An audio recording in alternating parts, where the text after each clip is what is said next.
As Europe's old allies crumble, faltering one after the other, some criticize. Political leaders should be very careful choosing a political friend.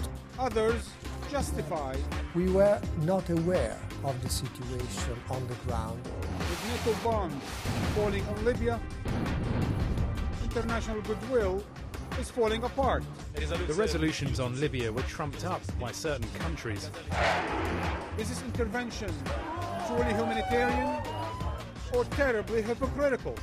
This is Empire.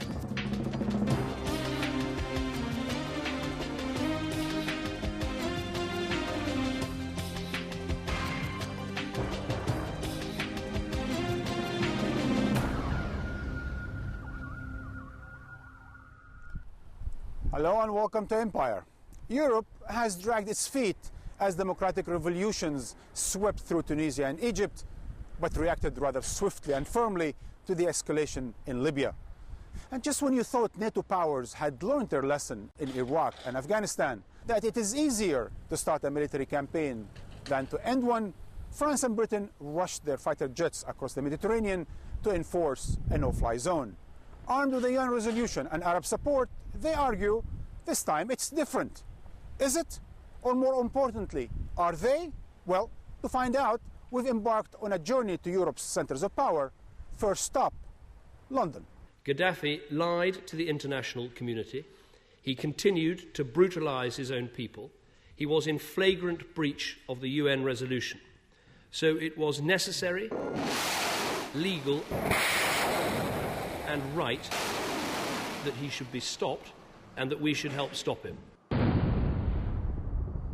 The man they want to get rid of was until recently the man they were propping up. You see, Muammar Gaddafi has long been portrayed in the West as an erratic, eccentric oddball. But when you take a closer look at Britain's own policy towards Libya, factor in vast commercial interests and a huge dose of crude oil, well, it takes eccentricity to a whole new level.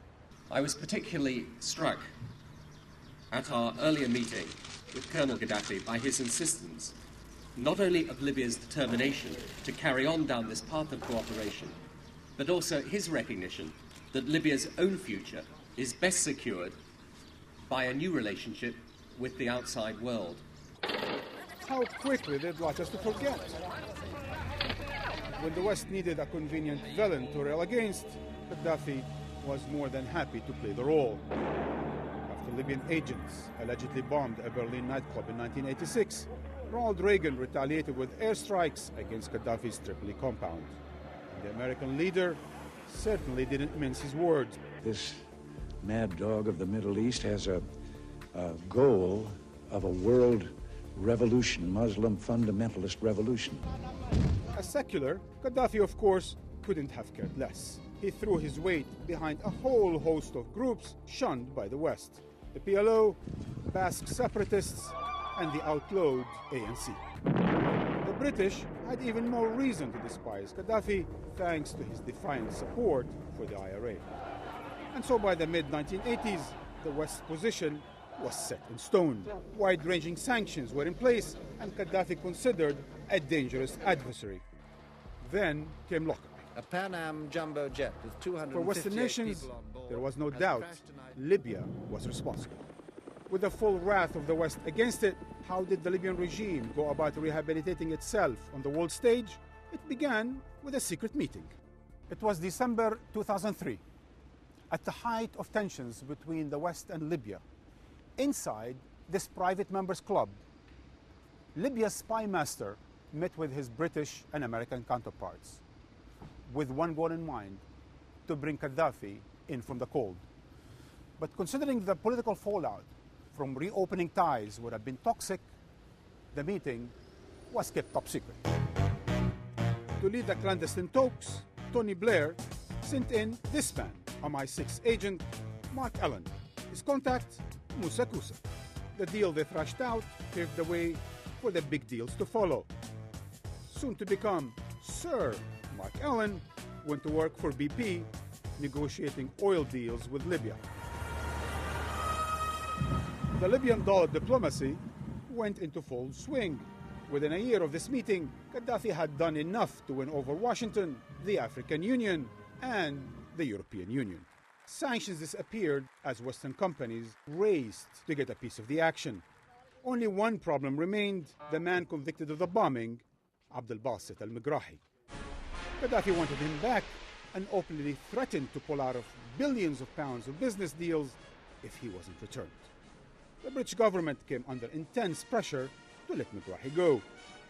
But it was a British company, BP, and not the British government dictating policy, saying, "We were concerned with the slow progress that was being made in concluding a prisoner transfer agreement with Libya." Even the foreign minister admitted it was BP calling the shots. Gaddafi got what he wanted, and so business and politics looked like very happy bedfellows, and it would have stayed that way had it not been for the one thing the West never bothered to consider: the will of the Libyan people. That's what makes the whole talk of humanitarian concern sound so jarring. If the Libyan people are entitled to democratic freedoms now, as these Western leaders keep telling us, why weren't they saying this the last few years? While Britain's relationship with Gaddafi has ebbed and flowed, we crossed to Libya's nearest European neighbor and former colonial power, Italy, to look at their dubious relationship. While it's been living off its imperial past, New Italy is no old Rome. But like its Western industrial partners, it does whatever it takes to sustain its economic power. Italy lobbied hard for sanctions to be lifted, and Italian companies in Libya now rake in $16 billion a year. Silvio Berlusconi took the relationship to a whole new level. There's definitely been a change in relations between Italy and Libya.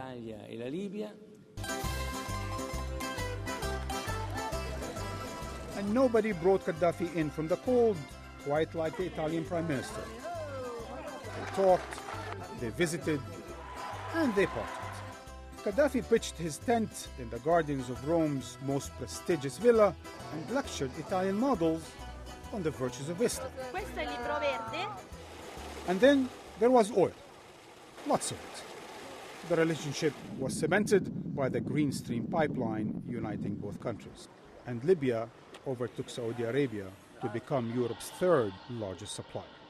Big oil deals bought huge dollar reserves, so Gaddafi went shopping. A little bit of Fiat, a bit more of Juventus, and a son playing football for Perugia sounds pretty harmless. Until, strapped for cash, Italy turned to Gaddafi for a quick fix. And Libya quickly became the biggest private investor in Italy's largest bank, Unicredit, as well as in Italy's main arms manufacturer, Finmeccanica. Berlusconi touted that his greatest foreign policy achievement was the friendship treaty he signed with Libya. It seemed that Italy was finally closing a violent chapter of history that had started with Italy's bombing of Tripoli a century ago. But there has now been another twist. Berlusconi is no longer leaving his other allies waiting and has now joined the NATO campaign. Why was Berlusconi not able to protect Italian interests? It seems that when it comes to foreign policy, the seventh biggest economy in the world punches well below its weight. Now, Prime Minister Berlusconi has become an international embarrassment, weakened by serious corruption charges and now compromised by his rather close relationship to Libya's dictator Muammar al-Gaddafi, is leaving a political void. A void that is being filled by a rather unlikely alliance, that is, of President Giorgio Napolitano and Foreign Minister Franco Frattini. I came to the Foreign Minister and I began by asking Mr. Frattini, why has Italy acted so late? Since Italy already decided to give the bases, the military air bases, and indirect support, and to take command of the military naval maritime mission of NATO, we decided to integrate our participation to protect civilians, because we were made aware of the horrible crimes committed by Gaddafi, particularly in cities like Misurata, Zintan, and other regions. You've been criticized, Foreign Minister, for hedging your bets, that after all, Italy is Libya's biggest trading partner, biggest arms supplier. You had some very good relationship with Colonel Gaddafi, and it took you a long time because you weren't sure how things are going to turn out to be. Well, this is absolutely not true. We were, in absolute terms, the second country in Europe and the third in the world to recognize the National Council in Benghazi. We were the first, absolutely the first, to send a diplomat to Benghazi to open the Italian consulate, also to provide technical assistance to the people in Benghazi well before that others decided to come. So how does it feel then? Within several weeks, Italy moves from being closest friend to being one of the staunchest foes of Colonel Gaddafi. Because we are close friend of the Libyan people. This is the reason. And we cannot tolerate to see the Libyan people killed and destroyed. And you think the way things are going now, in reality on the ground, with all the destruction, we're talking about several thousand dead. Even more. So it is pretty dramatic what's going on. Are you optimistic, or are you more realistic, perhaps sober about the operation, the military operation? Well, I'm rather optimistic because we see Gaddafi getting weaker and weaker. We can say today we reduced the military capabilities of Gaddafi by 45%. So I think there are many factors that will lead to the further isolation of Gaddafi: economic elements, military component, and political determination of the international community. So now the Libyan people, and as you well said, the whole point that how the Libyans are becoming more visible. But where were they, Foreign Minister, when you were such close political allies of Colonel Gaddafi and when he was doing whatever he was doing to the Libyan people? I don't know, frankly speaking, because when all the international community used to have normal relations with the regime of Gaddafi, including Europe, negotiating a bilateral agreement, including President Sarkozy receiving Gaddafi with all the honors to the Élysée in Paris, we were not aware of the situation on the ground because of propaganda, because of the repression from the regime, and because of the fact that it was hiding the truth before the threat of extremism, Islamic radicals, people from Al-Qaeda living in Benghazi. It was telling us, well, these are the extremists that want to kill you. Now we opened the eyes and we were immediately able to react. So the Amnesty International, Human Rights Watch, and all the international UN organizations that spoke about the human rights violations? Well, we as Italy are the country that first took refugees, for example, and people from Eritrea and Somalia from the camps in Libya. When we used to ask Gaddafi's regime, please allow these people to come to Italy, he used to say, okay, it is possible. So this was the point. When we were requested from Amnesty International, for example, or ONGs or UNHCR to take action on that, we did.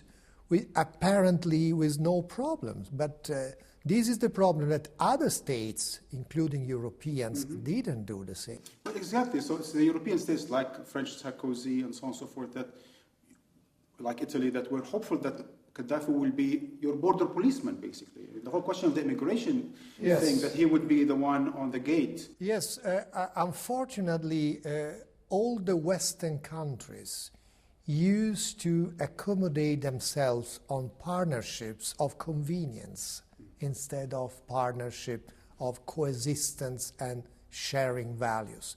This was the mistake made by the West. To discuss Europe, and more specifically Italy's erratic response to the Arab Spring and Libyan repression, I sat with three of the country's sharpest minds. Emma Bonino, you are a Vice President of the Italian Senate, former minister, former member of the European Parliament. Natalie Tocci, you are a senior fellow at the Institute of International Affairs, deputy director as well, with expertise on neighborhood policy and European foreign policy. And Luisa Morgantini, you've been a member of the European Parliament and former deputy director, I think, of the European Parliament, with special, again, expertise on Middle Eastern Arab affairs. Ladies, welcome to Empire. It seems to me, Emma, that Italy, in so many ways, defines this European ambiguity, this European pragmatism in its relationship with Gaddafi before, onto going on bombarding Libya. How does it square in Italy today?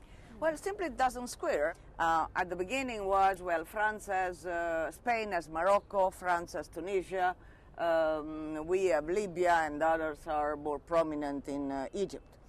And by the way, this partnership with Gaddafi was enthusiastically supported bipartisan in my country. The best friend, and etc., etc. Then suddenly it was not. So if you're asking me what is the Italian policy towards Libya, I would say depend on the day. We had all policy. But Natalie, I have a sense that aside from the change of moods or methods or approach from diplomacy to military, the question of oil and energy, the investments, the commercial affairs, these are serious corporate calculations. Absolutely. Europe's dithering. The sort of divided positions, the changing positions from one day to the next. In a sense, you can see Italy as a microcosm of this, sort of multiplying it by 1,000 in many respects.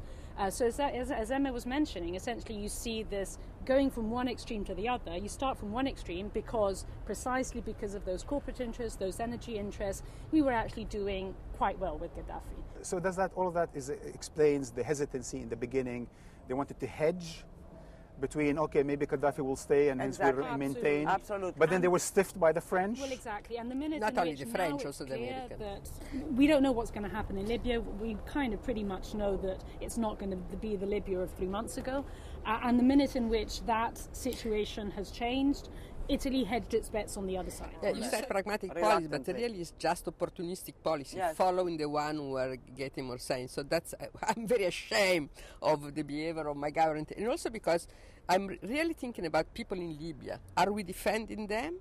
But tell me, Natalie, specifically for Italy and Libya, it's been 100 years when the first aerial bombardment took place, and that was Italy against Libya.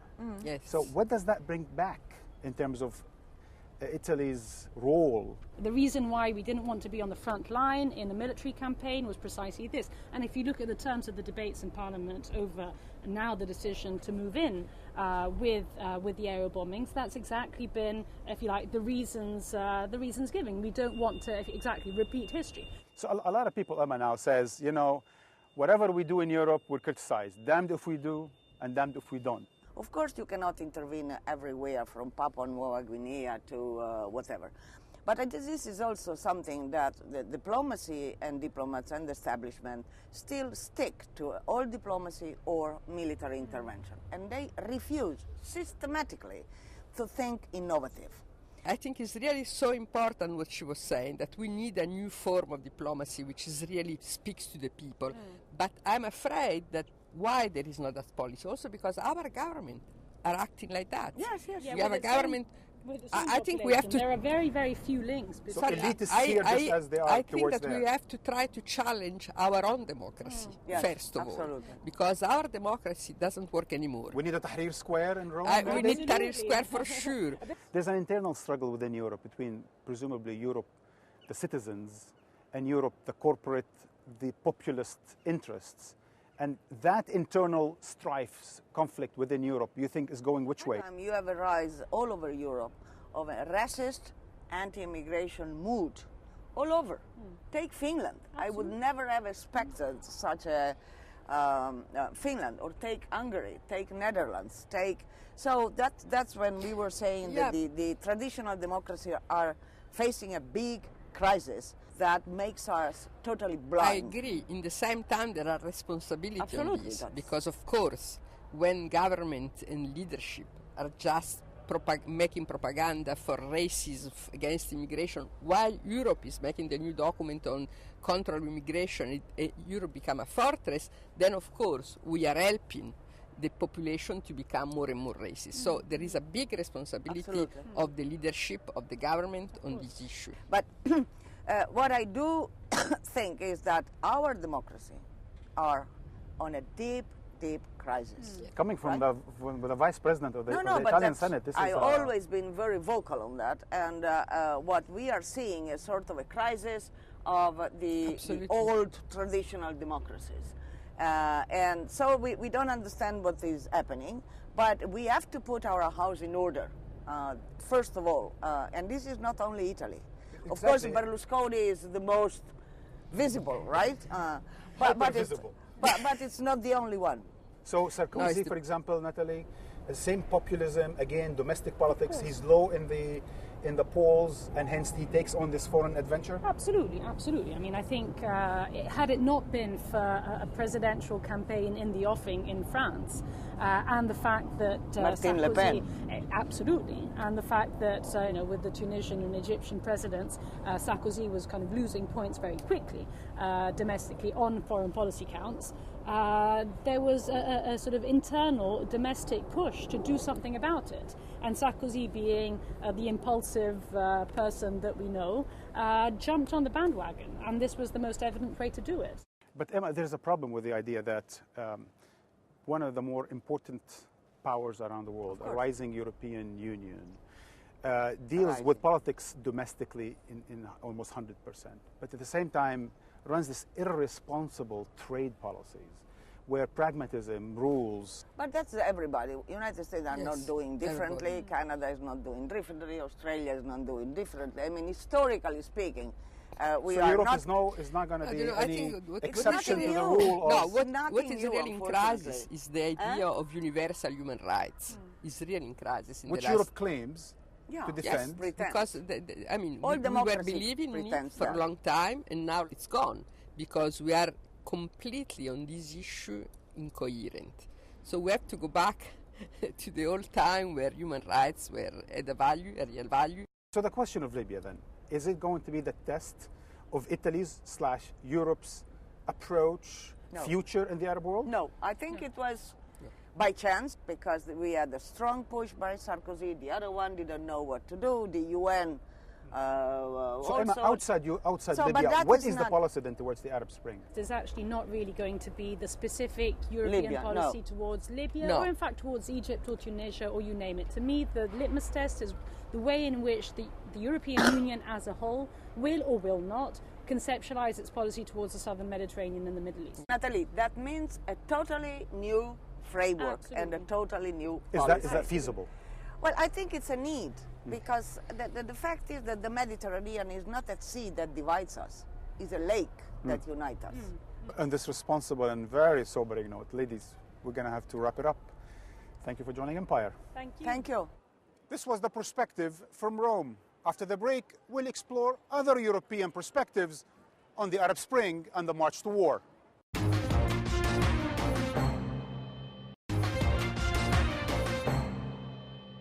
Welcome back.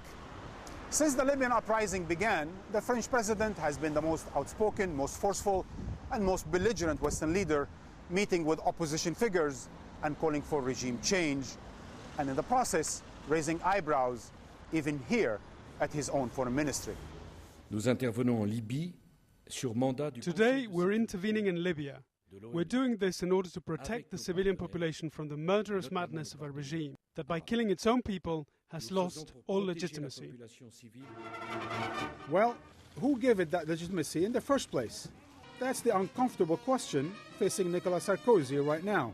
The fact remains, over the past few years, he has made a series of poor decisions in his dealings with the Arab world, which have left many either suspicious of his motives or convinced he never truly grasped the importance of the messages he was sending. For example, there was his much-trumpeted Union of the Mediterranean, launched with plenty of glitz and glamour 4 years ago, and promoted as an example of his strong leadership. Sarkozy's vision fizzled before it even began. Critics saw his warm embrace of Hosni Mubarak and other southern autocrats and heard his calls for closer partnership with them. They also noted that to get Mubarak through the door, Sarkozy was happy to take the question of human rights off the table. Then there was his warm relationship with Tunisia's Ben Ali, a man whom Sarkozy commended for his human rights record. Tunisians beg to differ. When they rose in defiance, the French government read the situation there so badly that President Sarkozy had to sack his foreign minister for her blatantly close ties to the Tunisian regime. The initial French reaction to that uprising and to the one in Egypt seemed to be one of indifference. That's why his military display over Libya seemed so out of character. Could it have something to do, perhaps, with domestic concerns? Sarkozy is deeply unpopular in France and faces a tough fight to win re-elections.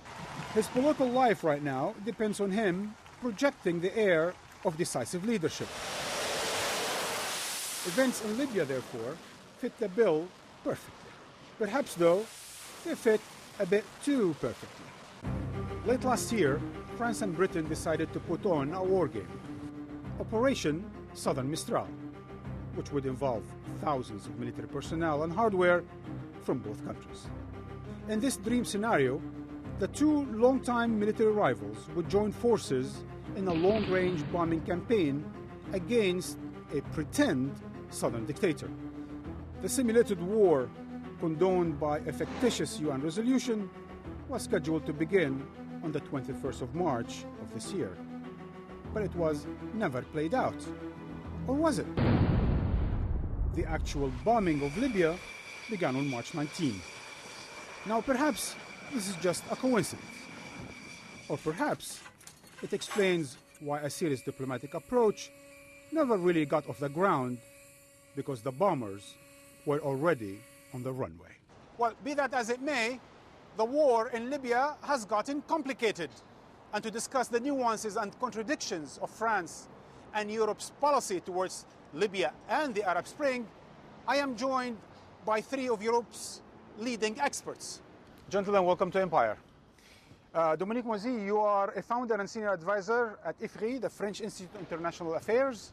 Alvaro Vasconcelos, you are a director of the EU Institute for Security Studies. And last but not least, Francis Gilles, you are a researcher at the Barcelona Institute for International Studies. And for a couple of decades, you were the Financial Times correspondent for North Africa. Dominique, let me start with you. So one day in the beginning of January, France, the rest of Europe, was procrastinating and responding to the so-called Arab Spring, the Arab Revolution. And then several weeks later, it was rushing to war in Libya. How can we explain that? Initially, the French government, like many others, was really taken by surprise. There was a revolution in the streets, and we failed to see it. We failed to realize that what was happening on the ground was simply of an historical nature. Francis, why did Europe fail to see that? One French intellectual wrote recently saying condescension, cultural indifference, and Occidental centrism. I think condescension is very much part of it. I was in Tunis in late November, and my last few visits to Tunisia, I've been struck to what extent, in a country I've known since I was 6 years old, people felt so deeply humiliated by the regime. I mean, it had got to a point which was of such thuggishness, of such nastiness, of such vulgarity too in the display of wealth, that people felt humiliated like never, even in the worst French colonial days, they never felt so humiliated. So is it a sort of a devil you know is better than the one you don't know? Is that what it is? The Europeans have supported Ben Ali for years, have supported Mubarak, have considered that the regimes in place were better than the options, because the Europeans were very afraid of political Islam. And Ben Ali was considered as the good student of the class, an ally. And what I realized that these revolutions were not just against the regimes, were also against those who support the regimes. In that sense, also against the Europeans who have supported the regimes for all these years. considering that they were their best allies because they were very afraid of change. The Europeans were in fact against change. Then at one point, Dominique, came the rude Arab awakening in Libya. And we started seeing that later on in Yemen, in Syria, when leaders simply would not give up. And then Europe got involved, and France in particular rushed to war. Not even any serious attempt at diplomacy. Why is that, do you think? We came in quite late, and there was a sense of urgency. The president is a man of passion, of calculus, but also of passion. He's a very emotional man.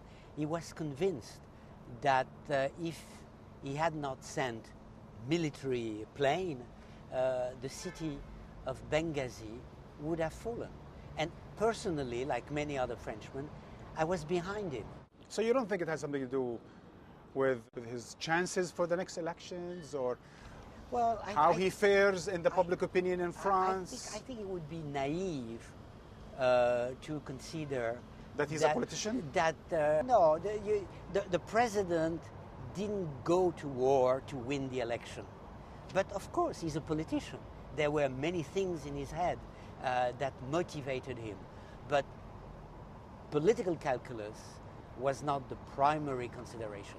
Was this rush to war, especially by the French, but also by Europe in general, taken place in the absence of any strategy for this? No, I will not agree that we have rushed to war first. There was a UN resolution in 1970 imposing sanctions, asking the International Criminal Court to take care of the case. There was a lot of pressure on Gaddafi, but still Gaddafi moved with his troops to Benghazi. And there was a sense of urgency, a sense that we should apply the principle of responsibility to protect. But it says all necessary means. Diplomacy doesn't figure among all necessary means? It means that when, if the tanks are in front of Benghazi, if he has already killed hundreds of people, you will go on talking and he will have destroyed Benghazi. And you will have thousands of people killed, and now we know what we will be saying now. You have not done it in the Balkans, we have not done it in Rwanda, and again you have allowed people to be killed in Benghazi. But not even a single politician. I mean, the president sent even his wife for 5 Bulgarian nurses. They were attempt at diplomacy. Not even an attempt to send a politician like at the eve of the first Iraq war, you send Baker and you give them ultimatum, you do this or we do that. Not even an attempt. There was diplomatic initiatives. Gaddafi didn't stop. And what you should see is the precise situation. Benghazi, a city of 1 million of people. The threat. And in front of Benghazi, the Gaddafi tanks. What would you do? Allow the tanks to go in a city of 1 million of people? What you could say is that we are not doing enough to protect the civilians in Libya. Not that we are doing too much. Back to France, Francis. Just a few weeks before this whole thing started, President Sarkozy said, we will no longer intervene militarily in Africa. And then within 1 month, he's intervening in Côte d'Ivoire, he's intervening in Libya. The French had been humiliated by the whole Aliou Marie affair, the foreign minister of Tunisia, because they'd misread Tunisia completely, then the minister's links with Tunisia, so that you had to repair this damage. And from what I know, President Sarkozy very early on wanted to go in. The problem was to convince somebody else, at least the British, because you couldn't go in on your own. So I think that they rushed into this. And I don't think, from what I know, there's any discussion of strategy at all. Because if you look at the Libyan regime, more than any other in the Arab world, holds by its head. If you cut off the head, the thing would collapse. So if you wanted to do that, you needn't have gone to the United Nations. You could have gone in without saying it and just got rid of the family. That's perfectly feasible, and that would have saved a lot of human suffering. But I think we bungled into it for whatever the reasons. On French television, we had experts from the Ministry of Defence appearing saying that Gaddafi had a few rusted tanks and airplanes 2 months ago. Lo and behold, that army can fight. So we don't know anything. And I'll finish on this. One senior British defence expert, when I asked him in late March, what intelligence did Britain have on Libya before going in? He said 0. So another quagmire, another stalemate, Dominique? No, I don't think so. I think by the end of the day, Gaddafi will be disposed of. The problem is the calendar. Will Gaddafi regime fall after the collapse of Libya or before? And this is the problem. He will fall. I have no doubt about it, but when? And Alvaro, the idea that what we now call liberal intervention, for some now means intervention in Libya, but liberal towards Bahrain, towards Syria, towards Yemen, and so on and so forth. That there's double standard here. It is not Europe that is making the intervention in Libya. Unfortunately, Europe was not able to come together. It is France and Great Britain. And that's not by a chance. And the French and the British are the two most well-prepared military of the European states. And France has this tradition of military intervention. I don't think it's just calculus. See, as an outsider, I find it hard to believe that France can be politically, economically, in every security-wise, in bed with dictators right, left, and center for decades. And now suddenly, it's holier than thou, that it cannot tolerate human rights violations? You remember what happened in the Balkans, where in France there was in the beginning a lot of support to Milosevic, to Serbia. But at the end of the day, there was a strong public opinion trend in France demanding for a military intervention. But that's Europe. That's Europe. That's in Europe. And that happened again, in a certain sense. Because Europe cannot withstand another genocide happening within its own continent. But you must realize that the Mediterranean is in a certain way part of Europe, at least is our neighborhood. It's where Europe has responsibilities. The Americans are saying this is your domain. It's there where you need to make security and to provide international security. So it's clear that Libya is not so far away from Europe. Now, why we don't act in Syria? I'm certainly not calling for intervention in Syria, but the idea that you approach Bahrain one way, you approach Libya in a different way. You're absolutely right, and this is lack of coherence, is lack of coherence with the European values, and this is clear the case today in Syria, because we see in Syria things going as wrong as in Libya before, and we don't see a strong European position. The need to defend human rights and to protect people is the same. It's the fact that the political calculation that Syria is more complicated because it's in the Middle East, but also Egypt is in the Middle East. Yes. And we finally support democratic transformation in Egypt. Yeah. And a bit late, but supported nonetheless. Yes. Well, I think that all this dressing up, about human rights is fine, but frankly, I consider a lot of this bunk, however people are interested. Don't forget, Colonel Gaddafi actually shot down planes. He armed the IRA. So as far as I'm concerned, the French and the British certainly have more of a right, if you will, or reason to go in than other people. But Francis, they were normalizing relations with him for the last 7-8 years. They've been spoiling him rotten.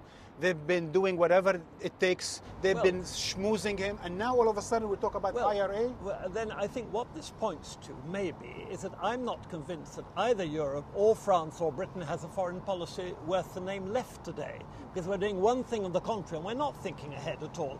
I mean, everybody would have known that if you go into Libya, it's going to end up in a huge mess because of the nature of the man running it.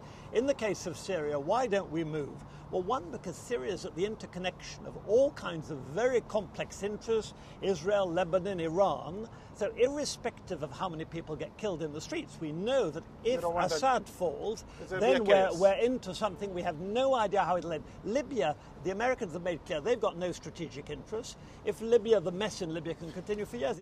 How do you think this fits in Europe for once, although gun-ho, but still to be more independent, if you will, of the United States?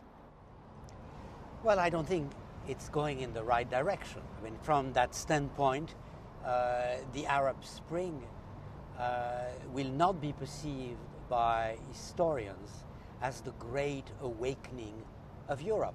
There were countries that came out more or less strongly, France and Great Britain, but Europe as such is in a very different situation. Divided?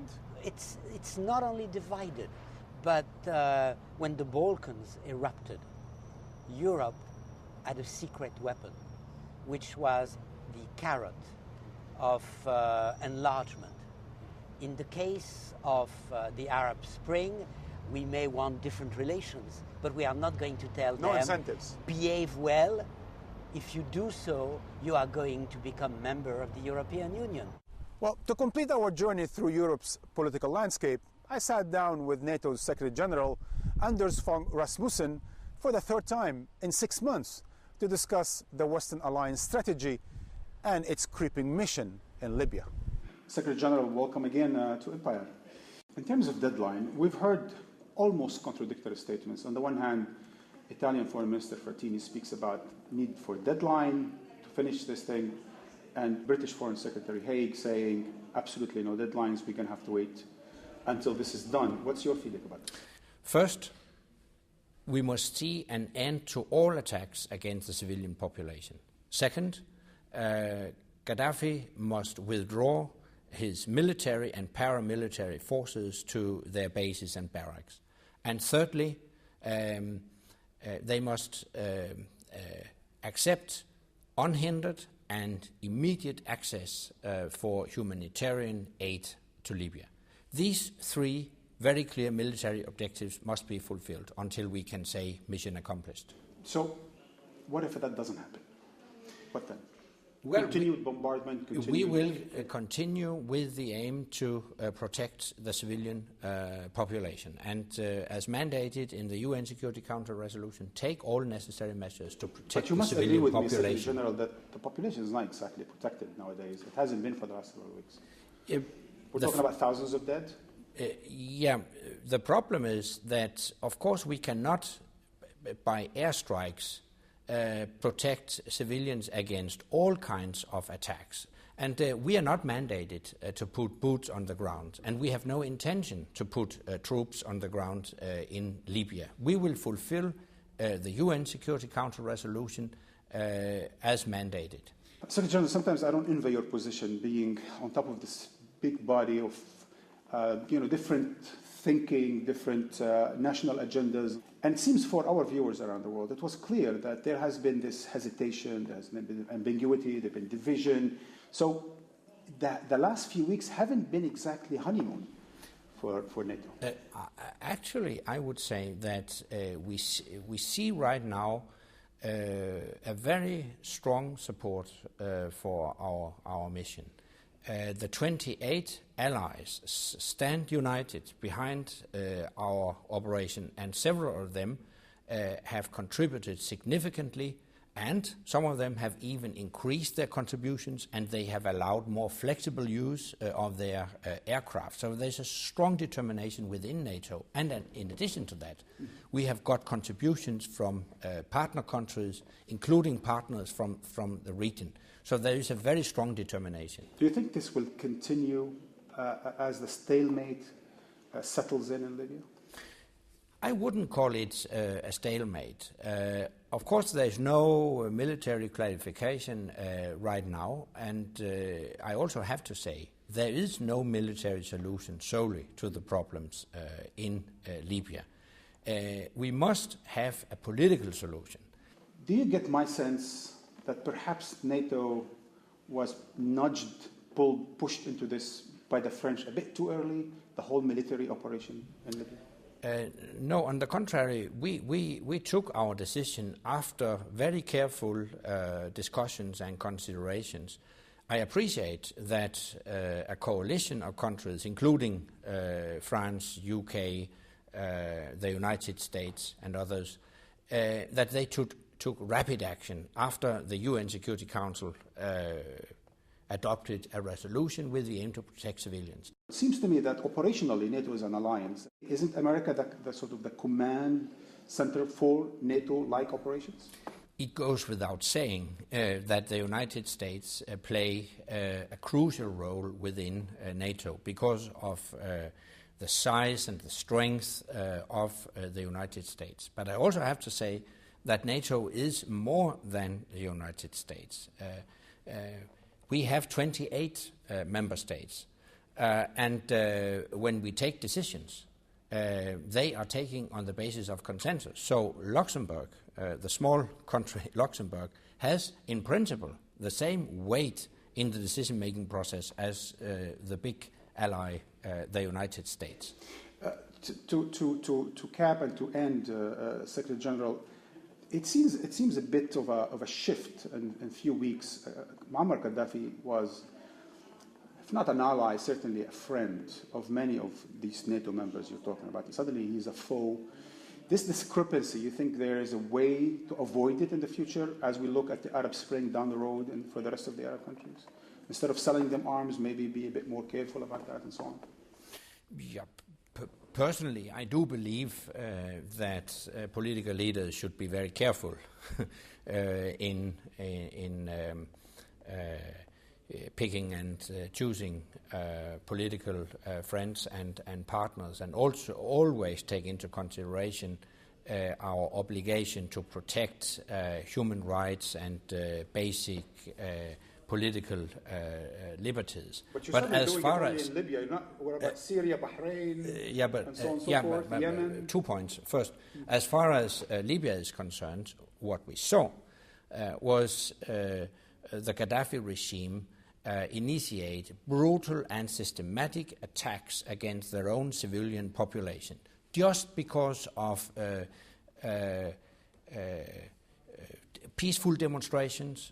People want a better life, they want democracy, they want freedom. And we have an obligation to protect, and I'm very pleased that the UN Security Council mandated an operation to protect civilians against attacks. And then your next question is, yes, but this is Libya, but you see similar problems in other countries. I think we have to pursue a pragmatic approach and look upon this case by case, because one country is not like the other country, and we have to find appropriate answers to these challenges on a case-by-case basis. Case by case it is, Secretary General. Thank you. You're welcome. NATO-led Western intervention in Libya has further complicated the progression of the Arab Spring that's been suffering from its own setbacks. I don't know about you, but I'm not buying into the whole ignorance argument. We didn't know about the Arab repression or the sudden surplus morality. NATO will do anything to protect you. But at least this time, for the first time, despite their cynical calculations, Western powers are on the right side of Arab history. If they're smart, they would renounce neo-colonial ambitions altogether. And that's the way it goes. Write to me with your suggestions or visit our website. Until next time.